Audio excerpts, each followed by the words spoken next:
goodness, welcome to another video of the Daily Dose of NCLEX. Today I have a special topic for you. I mean, it's not that special, but we're gonna talk about asthma. This is one of the most asked questions of my students in the last, I would say, week or so, all right?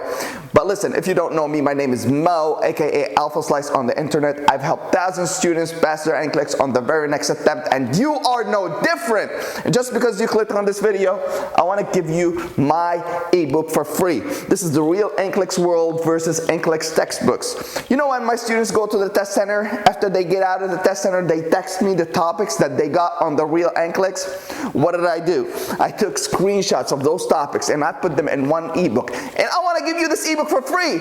All you have to do is click the link below and download the ebook and enjoy it. Now you are going to know what is exactly being asked on the NCLEX, which is a real treat, all right? Now, you know, I'm gonna flip the board and we're gonna discuss a question, and after that, I'm gonna break down asthma, I'm gonna break down best practices, signs and symptoms, complications, all that stuff that's gonna be amazing, all right? So let me flip the board. All right, let's go. Now, I'm gonna read the question and then we're gonna discuss the options. A 4-year-old boy was presented to the ER, which is emergency room, experiencing shortness of breath. Now you're gonna tell me, hey Mo, the boy was presented to the emergency department alone?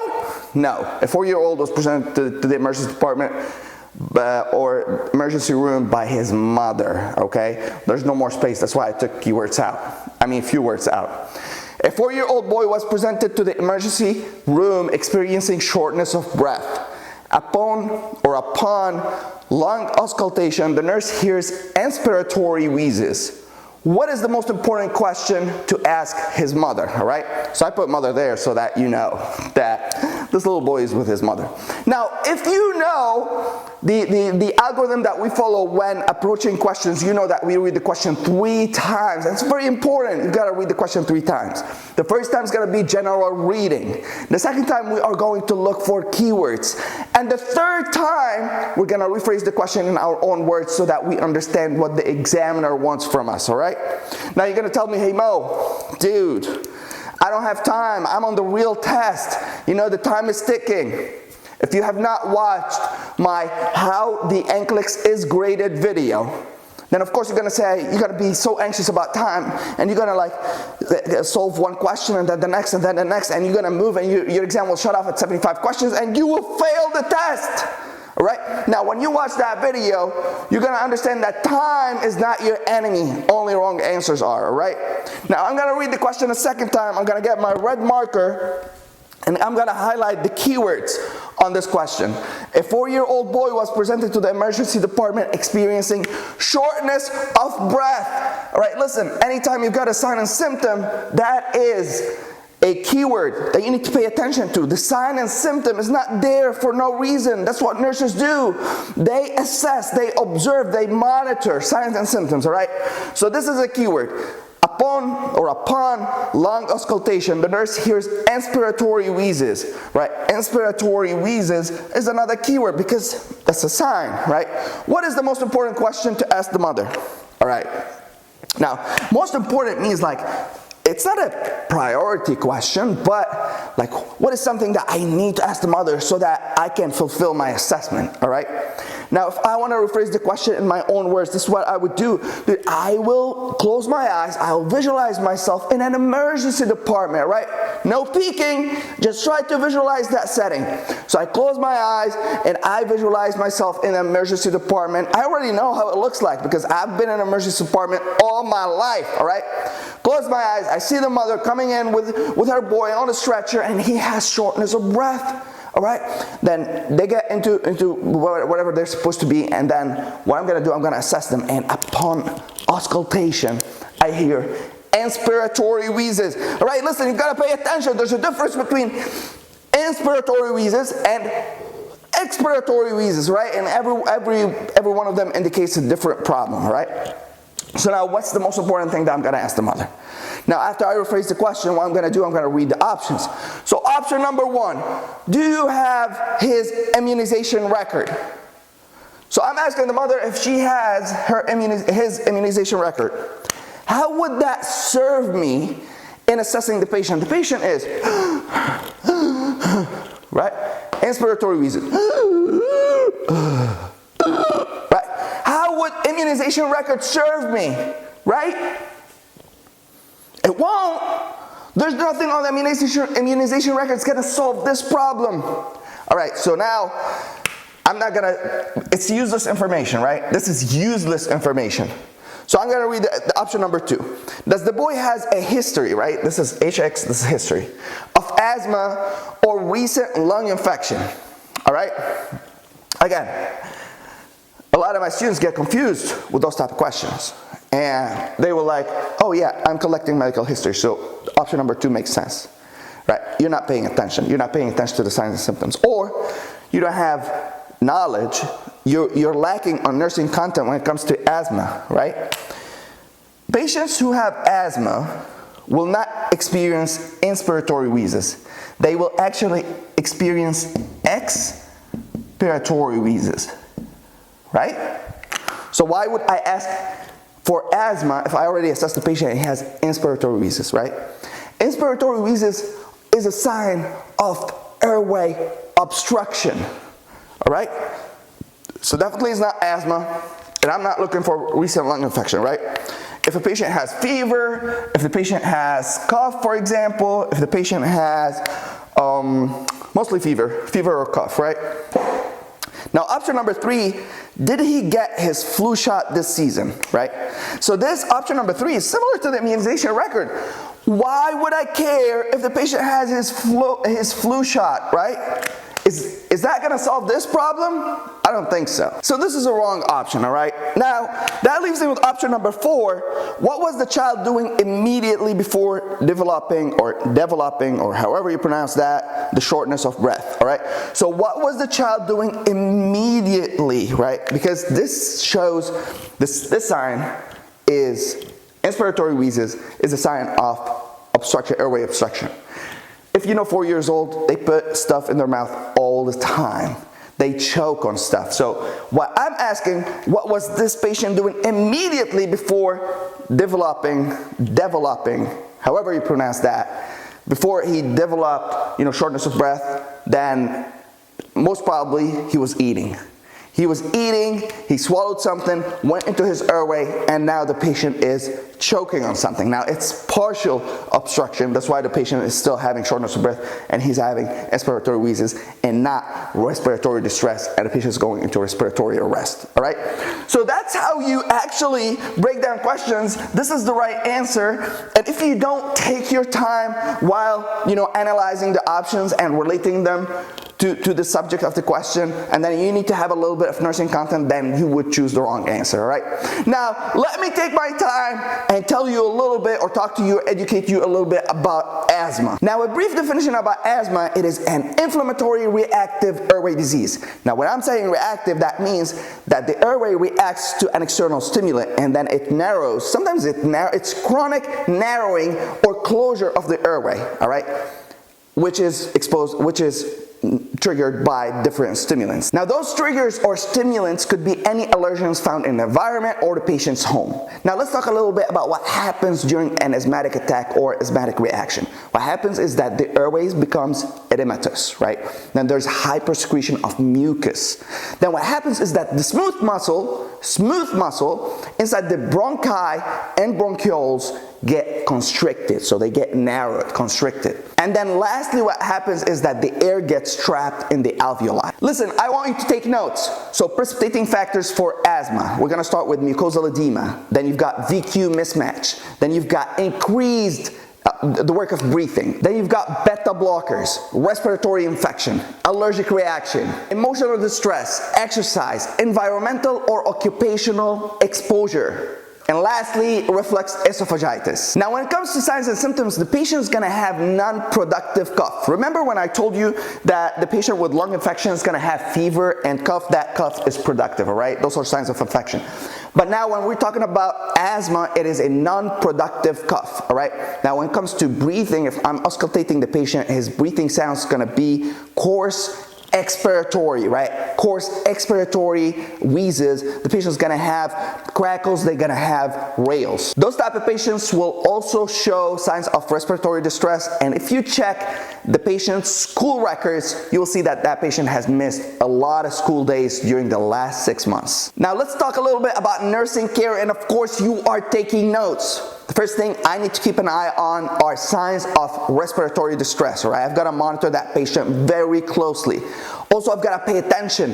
If the patient's having an asthmatic attack, I've got to give those drugs ASAP. So whatever the physician ordered in terms of like bronchodilators or steroids, I've got to give them to the patient so that I can relieve those signs of respiratory distress. I will also have to pay close attention to the patient's hydration, right? I've got to make sure that those patients are well hydrated. If, you know, they can't drink, they don't want to drink because this age group is very competitive, then I've got to make sure that I hydrate them with intravenous hydration, right? Now, another thing I need to pay attention to is arterial blood gases, all right? I've got to check the patient's ABGs. Usually patients with asthma have respiratory acidosis. If you haven't watched my ABGs video, you've got to go back and watch it. It's on my YouTube channel. But again, I will make another ABGs video so that, you know, you have a clear idea about everything that has to be, that is related to ABGs. With asthmatic patients, it's respiratory acidosis. So I've got to take ABGs as soon as the patient comes to the unit, especially with an asthmatic attack, and then I've got to correct that ABGs and I've got to monitor that ABGs after an hour or two, all right? Now, if I monitor that patient oxygen saturation and their oxygen saturation is dropping, of course, I've got to put that patient on oxygen, all right? Usually nasal cannula, but then it depends. And of course, with their nebulizers, they're also receiving oxygen so that the patient, you know, SpO2 increases. Usually you want 95% or higher, all right? Below that, you've got to take action. The last thing I want to talk about is patient teaching. Once you're discharging that patient, you've got to teach them a few things, right? Number one, precipitating factors. All precipitating factors that we talked about and I asked you to take notes, you've got to educate the patient on precipitating factors. Number two, you've got to tell the patients to take care of allergens in the home. So make them aware. Whatever is causing the patient's asthma, then we need to take care of it. So allergens at home. Number three, you've got to teach those patients, if they're adults, but if they're kids, you've got to teach their mother, right? Or, you know, the parent, how to use a meter dose inhaler, right? So the meter dose inhaler is, you know, instead of, you know, a lot of people take their Ventolin puffs, for example, like they take it like that. No, you've got to put it in a meter dose inhaler and then you take it, right? So teach them how to use this.